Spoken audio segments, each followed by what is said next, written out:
Hi viewers, welcome to Anandavilas lifestyle. இன்னைக்கு நம்ம ரவா கேசரி ஈஸியான மெத்தட்ல சிம்பிளா எப்படி செய்யறதுன்னு பார்க்கலாம் வாங்க. கேசரி செய்யறதுக்கு ஒரு கடாய் வச்சுக்கோங்க. 2 ஸ்பூன் நெய், 2 ஸ்பூன் ஆயில் ஊற்றிக்கோங்க.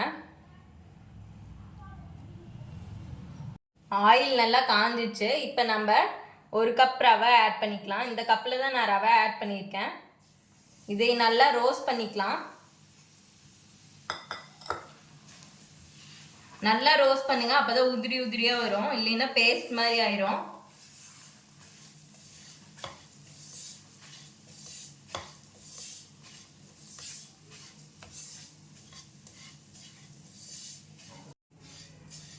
கடாயை சிம்லே வச்சு நல்லா ரோஸ்ட் பண்ணிக்கோங்க.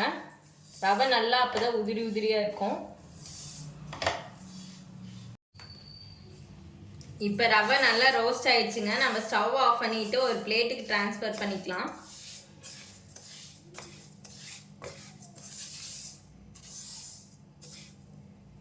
ஸ்டவ்ல ஒரு பேன் வச்சுக்கோங்க. பேன் காஞ்சனையும்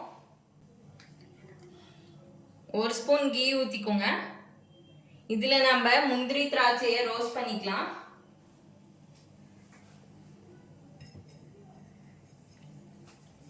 முந்திரி திராட்சை உடச்சி வச்சிருக்கேங்க, இதை நம்ம ரோஸ்ட் பண்ணிக்கலாம். கீ காயிட்டோம்.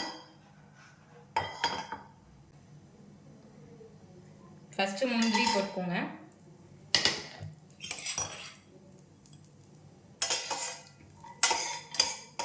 சிம்லேயே வச்சுக்கோங்க, ரொம்ப கேஸ் அதிகப்படுத்துறாதீங்க. முந்திரி கொஞ்சம் வறுபட்டதுக்கப்புறம் நம்ம திராட்சையை ஆட் பண்ணிக்கலாம். திராட்சை நல்லா உப்பி வந்ததுக்கப்புறம் பலூனாட்டு உப்பும் அப்போ எடுத்துடலாம்.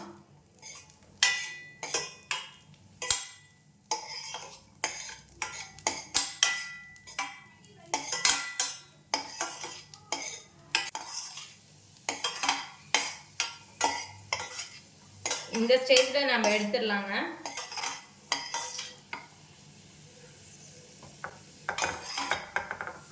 அதே கடாய் வச்சுக்கோங்க. இப்போ 1 கப்பு ரவைக்கு 3 கப் தண்ணி ஊற்றணுங்க. நான் மெஷர் பண்ணி வச்சுருக்கேன் ஆல்ரெடி. 3 கப் தண்ணி ஊற்றிக்கிறேன்.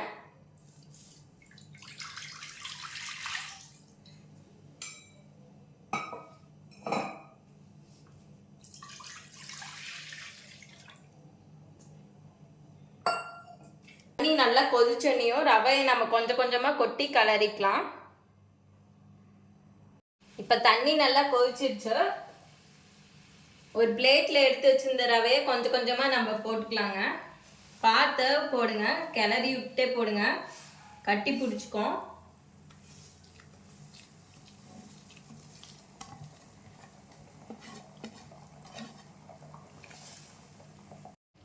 சிம்மில் வச்சு நல்லா கட்டி விழுவாத கிளறிக்குங்க.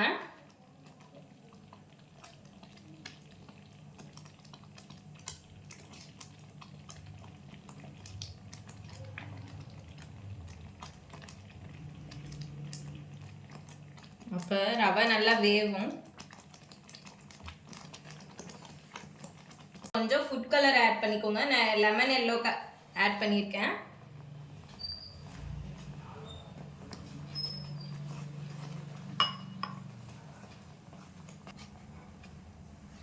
நல்லா கட்டி விழுவதை கிளறிக்கோங்க. இப்போ நான் 1 கப் ரவைக்கு 1 கப் சுகர் ஆட் பண்ணிக்கிறேன்.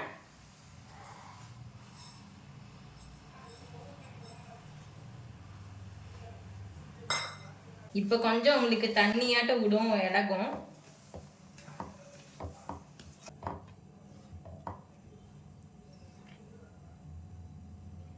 இந்த ஸ்டேஜில் நம்ம ஏலக்காய் ஆட் பண்ணிக்கலாம்.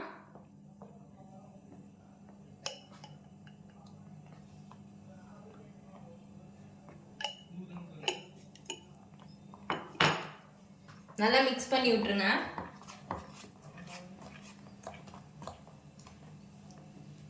ஏலக்காய் பவுடர் வச்சுருந்தேன் நான், நீங்கள் ஏலக்காய் தட்டி கூட போட்டுக்கலாம்.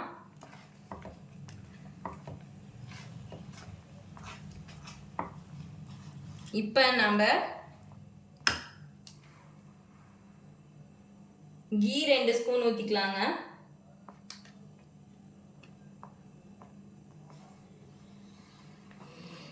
அதே மாதிரி ரீஃபண்ட் ஆயில் 2 ஸ்பூன் ஊற்றிக்கோங்க.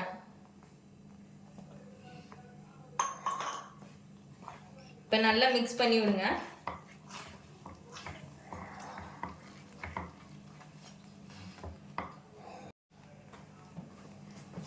இப்போ கேசரி நல்லா வெந்துருச்சு. இப்போ இந்த ஸ்டேஜில் நம்ம முந்திரி திராட்சை வறுத்து வச்சுருந்தோம்ல, அதை போட்டுக்கலாம்.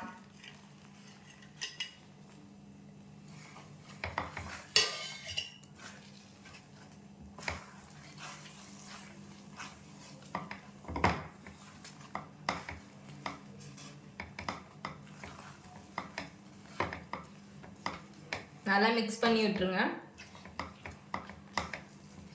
ரவை நல்லா ரோஸ்ட் பண்ணிங்கனாவே உங்களுக்கு கீ அவ்வளோக்கா தேவைப்படாதுங்க.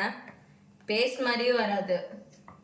நல்லா கொஞ்சம் ஆறுனடியும் உங்களுக்கு உதிரி உதிரியாகவே இருக்கும். இப்படி தாங்க நான் கேசரி செய்வேன். ஒட்டாத வரும். இந்த வீடியோ உங்களுக்கு பிடிச்சிருந்ததுன்னா லைக் பண்ணுங்கள், ஷேர் பண்ணுங்கள், சப்ஸ்கிரைப் பண்ணுங்கள். நன்றி.